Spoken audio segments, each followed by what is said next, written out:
Hörmetlik Şərq Türkistanlıq qərindaşlar. Şərq Türkistan xəbər agentliğinin xəbərlər proqramısını görüşünüzü qızğın qarşı alırıq. Ən aldı bilan xəbərlərimizdən qısqaça məzmunlarına göz ataylı. Şərq Türkistan sürgündə hökuməti Amsterdam şəhərinin Şərq Türkistan degan nomni işlətishni qaror qilganligini alqışladı və xalqaro jamiyatni buningga ergashishga da'vat qildi. Şərq Türkistan sürgündə hökuməti və muhaciratga Uyg'urlar Urumchi qirg'inchiligining 16 yilligini xotirlab Kanada və dünyanın hər qaysı joylarida namoyish o'tkazdi. Tövəndə təfsili məzmunlarını diqqətinizə sunumuz. Qırım xəbər agentliğinin 13 iyul günüdəki xəbərə qaraganda Xitayning Şərq Türkistanda yürgüzüyotgan irqiy qirg'inchilik və assimilyatsiya siyosatiga qarshi Amsterdam shahri harakatga o'tdi. Amsterdam shahar majlisi atalmış Şinjan degan nomning o'rniga Şərq Türkistan degan nomning qo'llanishini qaror qildi. Amsterdam shahar majlisi Denk partiyasi shahar majlisi a'zosi Sulayman Qo'yinchining zulmga uchragan Şərq Türkistanni tunaydi degan temada sungan taklifi Amsterdam majlisida muzokara qilindi. Majlisga sunilgan taklif 13 ovozga qarshi 26 ovoz bilan qabul qilinib, Şinjanning o'rniga Şərq Türkistan degan nomni qo'llanishni qabul qildi. Bu tarixiy qabul qilish tasdiqlangandan keyin Amsterdam shahri Şinjanning o'rniga Şərq Türkistan degan nomni qo'llandi ekan. Mazkur qarorda majlis Amsterdamdagi nurg'ulg'an Uyg'urning ona vatanini Şərq Türkistan deb tunishini qabul qilmoqda. Şinjan degan atalg'uning Xitoyning Şərq Türkistondagi zulmini, kulturini yo'q qilish qilmishini inkor qilish bilan zich munosabati bo'lganlikdan nurg'ulg'an Şərq Türkistanliklarni parakanda qiladi. Şərq Türkistan nomining qo'llanilishi Amsterdamning kultural aloydiligi, inson haqlari va ifoda erkinligi bilan uyg'un keladi deyildi. Mazkur masalani bog'lagan Denk partiyasining a'zosi Sulayman Qo'yinchi bugun Amsterdam faqat ism tanlamadi. U zulmga duch kelgan xalqni qo'llaydiganligini e'lon qildi. U Uyg'urlarning tarixiy, kultur va kimligini tunib yetdi. Bu qaror kishilik huquq, erkinlik va kultur kimligi uchun kurash qilayotgan har bir kishining umid chirg'i. Bu qaror bilan Amsterdam shaharlik hukumat vijdon ovoziga aylandi. Dunyoning har qaysi joylaridagi Uyg'urlar Şərq Türkistan nomini ishlatishni yaxshi ko'radi. Chunki Xitoy qo'llangan Şinjan degan bu so'z ularning kimligini inkor qiladigan mustamlikachi ism deb qaraldi dedi. Şərq Türkistan sürgündə hökuməti Amsterdam şəhərinin vətənimizni Şərq Türkistan deb atashni qaror qilganligini məmnuniyət bilan alqışladı və xalqaro jamiyatning buningga ergashishini talab qildi. Şərq Türkistan sürgündə hökuməti 14 iyul kuni axborot e'lon qilib mundaq dedi. Şərq Türkistan sürgündə hökuməti Amsterdam şəhərlik hökumətinin 2025 yılı 7 ayının 10 kuni rasmiy ma'qullagan qarorini qarshi oladi və alqışlaydi. Şərq Türkistan degan nomni Uyg'ur Türk vatanining afzal va qonunliq atalg'usi deb rasmiy e'tirof qilib, Xitoy hukumatı yo'lga qo'ygan mustamlikachilik nomini rad qildi. Zulmni e'tirof qiladiganlar Şərq Türkistan degan nomni xotirlaydi nomli bu harakat Denk partiyasining Kengash palata a'zosi Sulayman Qo'yinchi tarafidan o'tirg'a qo'yilgan va shaharning 2025 yillik e'tiyozli xamchotni bog'lash munozarasi jarayonida 270 harakatning bir qismi sifatida qabul qilingan. Bu Şərq Türkistan nomining orqasidagi tarixiy, kultur va milliy kimlikni e'tirof qiladi va ezilgan xalqlarning o'z taqdirini o'zi belgilash huquqini muayyanlashtiradi. Şərq Türkistan sürgündə hökumətinin Cumhur Reisi Doktor Məmtəminəli Əpəndi biz Amsterdam şəhərlik hökumətinin tarixinin to'g'ri tarafida turganligiga afirin o'qiymiz. Bu e'tirof qilish Xitoyning necha 10 yil mobaynidagi bizning ismimizni, kimligimizni va mavjudligimizni yo'qotish tirishchiligiga bevosita jang e'lon qiladi. Amsterdam Şərq Türkistonni zo'rliq yoki tashviqot orqali yo'qotishga bo'lmaydiganligidan iborat asosiy haqiqatni yana bir qatam isbotladi dedi. Bu taklifni qabul qilish orqali Amsterdam axloqiy aniqlik bilan harakat qilib qolmay yana kishilik huquq dafsandichiligiga, mustamlikachilikka xotim berib, uzundan beri davomlashib kelayotgan barliq jamiyatning izzat obro'yiga e'tibor berishda ching turishni qayta namoyon qildi. Kengashning qarori yangi yer ma'nosini bildiradigan Şinjan degan nomning Xitoy tarafidan qo'yilgan yerlik Uyg'ur va boshqa turk xalqlarining milliy kimligi, tarixi va vatanini inkor qiladigan mustamlika atalg'usi ekanligini ko'rsatdi. U yana Şərq Türkistan nomining cho'nqur tarixi va kulturining izchilligini aks ettiradiganligini va bu nomni Amsterdamdagi Uyg'ur jamiyatini o'z ichiga olgan dunyodagi mutlaq ko'p sondagi Uyg'urlarning ishlatadiganligini tunib yetdi. Şərq Türkistan sürgündə hökumətinin Kültür, Ma'rif və Dini İşlər Ministeri Gollandiyada turishliq Şərq Türkistan davlatlik Ma'arif fondining raisi Adil Ablamit Efendi bu qaror Sharq Turkistondagi va muajiratdagi xalqimiz bilan cho'nqur moslashdi. Amsterdam kishilik qadr-qimmatga e'tibor berishni ismni to'g'ri atashdan boshladi dedi. Bu taklif xalqaro qonun prinsip va kishilik huquq majburiyatini asos qiladi. U Birlashgan Davlatlar Tashkiloti, Yevropa Birlashmasi, xalqaro kishilik huquq tashkilotlari va Gollandiya parlamentining Xitoy hukumatining Sharq Turkistonda olib berayotgan Uyg'ur va boshqa Turkiy xalqlarning tili, kulturi, diniy e'tiqodi va kimligini yo'qotish qatorliq irqiy qirg'inchilik va insoniyatga qarshi turish jinoyatiga bo'lgan og'ir andishalarini ko'rsatdi. Sharq Turkiston surgunda hukumati Sharq Turkistonni e'tirof qilishning adolat, ozodlik va mustaqillik shundoqla davlatning egilik huquqini oxirgi asliga keltirishning birinchi qadami ekanligini qayta ta'kidladi. Sharq Turkiston surgunda hukumati dunyodagi hukumat va organlarni mushunga o'xshash harakat qo'llanishga, mos holdagi siyosat va atalg'ini qo'llanish orqali mustamlikachilikka qarshi turish, kishilik huquq va xalqaro qonun bilan moslashtirishga chaqirdi. Sharq Turkiston surgunda hukumatining tashqi ishlar va diplomatiya ministri Salih Xitoyer Efendi biz barliq demokratik shaharlarni, parlamentlarni va hukumatlarni Amsterdamning prinsipal ulgisiga ergashishga chaqiramiz. Sharq Turkistonni e'tirof qilish faqat isbotlashish harakati bo'lib qolmay, Xitoyning davom qilayotgan irqiy qirg'inchilik, ishg'oliyat va mustamlikachilik harakatini rad qilganlik dedi.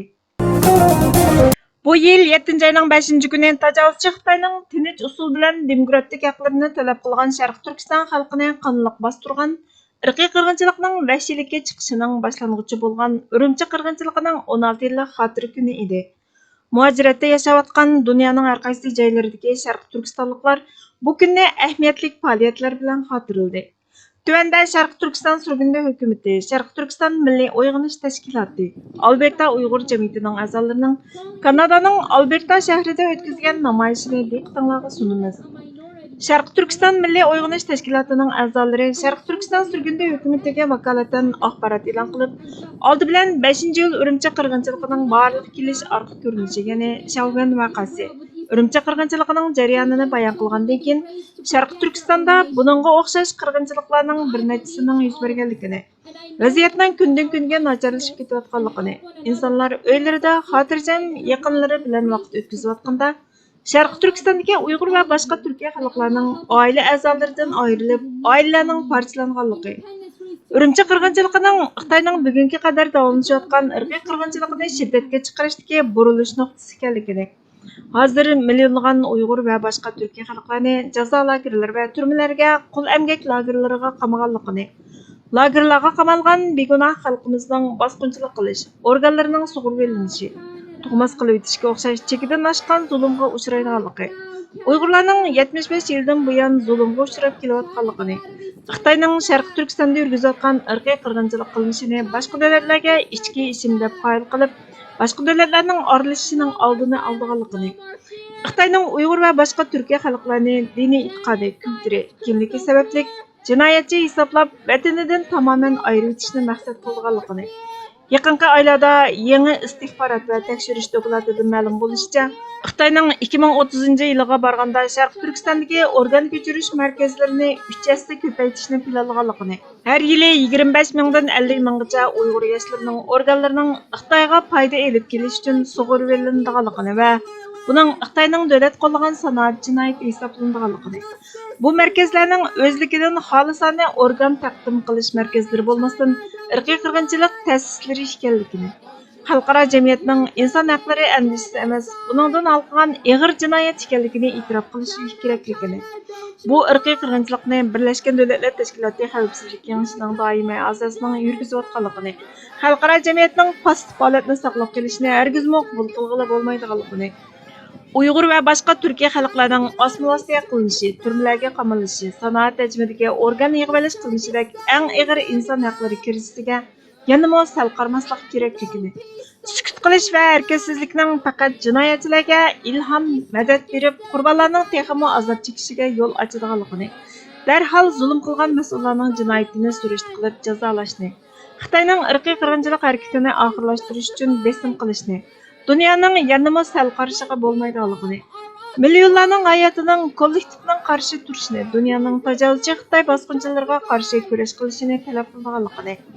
Agar adolat, inson haqlari talab qilingan bo'lsa, Sharq Turkistondagi Xitoy yurgizayotgan irqiy qirg'inchilikni to'xtatishi kerakligini, Yevropa Birligi va boshqa ittifoqdosh davlatlardan Xitoy bilan bo'lgan har qanday munosabatni uzishni, Xalqaro jinoiy ishlar sud mahkamasiga irqiy qirg'inchilikchi Xitoy katibashlari ustidan sunilgan arzni qo'llash orqali Xitoyning irqiy qirg'inchilik jinoyatining mas'uliyatini surishti qilishni talab qiladiganligini, Kanada hukumatining Sharq Turkistonda davomlashayotgan irqiy qirg'inchilikning oxirlashishi uchun Sharq Turkistonni Xitoy tajovuzchilari tomonidan besilingan davlat deb e'tirof qilib, demokratik qimmatlarga e'tibor beradiganligini isbotlaydigan kuchli signal berishni talab qiladiganligini, xalqaro jamiyatning Sharq Turkiston xalqining o'z taqdirini o'zi belgilash huquqini e'tirof qilishi kerakligini, Uyg'ur jamiyatining barliq insoniyatning ovozini chiqarishni, har qaysi jamiyat va o'rin rahbarlaridan irqiy qirg'inchilikni e'tirof qilishni talab qiladiganligini, namoyishga o'xshash faoliyatlarga qatnashishini, Xinjiang yoki Sharq Turkistondagi Uyg'urlarni Xitoyning musulmonlari yoki oz sonliq millatlari deb atashning Sharq Turkistonda izchil irqiy qirg'inchilik yurgizishga yo'l ochadiganligini, inson haqlarida haqiqiy ching turadiganligini ko'rsatmaydiganligini, Uyg'ur tashkilotlarini qo'llab, Xitoy mallarini boykot qilishni so'raydiganligini, Sharq Turkistonning mustaqilligini asliga keltirish kurishini qo'llashga chaqiradiganligini aytdi. 5-iyul kuni Belgiyaning Bryussel shahrida o'tkazilgan namoyishda axborot e'lon qilinib, 5-yil Urumchi qirg'inchiligining jarayoni, tajovuzchi Xitoyning Sharq Turkistonni besib olib yurgizib kelayotgan zulm sitamlari, irqiy qirg'inchilikqa angltilgandan keyin Belgiyani o'z ichiga olgan dunyoning har qaysi joylaridagi demokratik davlatlardan Sharq Turkistonning mustaqilligini asliga keltirish ko'rishiga yordam berishni talab qiladiganligini, Sharq Turkistonni besilingan davlat deb e'tirof qilishni, Sharq Turkiston xalqining tashqi o'z taqdirini o'zi belgilash huquqini qo'llashning, Sharq Turkistonning mustaqilligini asliga keltirishning, Sharq Turkistondagi irqiy qirg'inchilikni to'xtatishning birdan-bir yo'li ekanligi ta'kidlandi. Norvegiyadami 5-iyul kuni Urumchi qirg'inchiligini xotirlab namoyish o'tkazildi. Namoyishga qatnashgan barliq qarindoshlar o'zlarining Sharq Turkistonning mustaqilligi uchun kurash qilishga har vaqt tayyor ekanligini bildirishdi. Namoyishda axborot e'lon qilinib, Urumchi qirg'inchiligining orqa ko'rinishi, jarayoni qisqacha bayon qilingandan keyin tajovuzchi Xitoyning vatanimiz Sharq Turkistonni besib olib, Sharq Turkiston xalqiga chektirgan azoblari bo'libmi, yaqinqi 8 yil mobaynidagi chekidan oshgan bostirish, chekidan oshgan irqiy qirg'inchilik usullari angltildi. Norvegiya va boshqa xalqarodagi demokratik davlatlardan Sharq Turkistonning mustaqillik ko'rishini qo'llashni, buning uchun Sharq Turkistonni besilingan davlat deb e'tirof qilishni, irqiy qirg'inchilikni to'xtatishning birdan-bir yo'lining Sharq Turkistonning mustaqilligini asliga keltirish ekanligi ta'kidlandi. Sharq Turkiston sürgüntü hükümetinin İçki İşler Ministeri Qurbanjon Nisomiddin Efendi xalqimizni izchil harakat qilishga ogohlantirdi. 5-yil, yani 5-yil qirg'inchiligi birinchi qatlamini aslab Xitoy tajovuzchilariga nafratimizni bildirish uchun hammamiz birga to'plandik. 5-yil Urumchi qirg'inchiligini 2 yil Xitoy hozirga qadar hech vaqt qirg'inchiligini to'xtatmadi. Uyg'ur xalqimizni qirishni, o'ldirishni hech bir vaqt to'xtatmadi. Shunlashqa hammamiz mishaga nafratimizni bildirish uchun yig'ildik. Ham bundan kimmo mayli tashviqotlarimiz bo'lsin, mayli namoyishlarimiz bo'lsin, xalqaro jamiyatlarga xalqaroga anglatish uchun har vaqt biz bu mujodilamizni to'xtatmasligimiz kerak. Hurmatli qarindoshlar, bugun bu namoyishga 2 soatlik vaqt qoldi, soat 3:40 kadar. Hozir namoyishimiz boshlandi.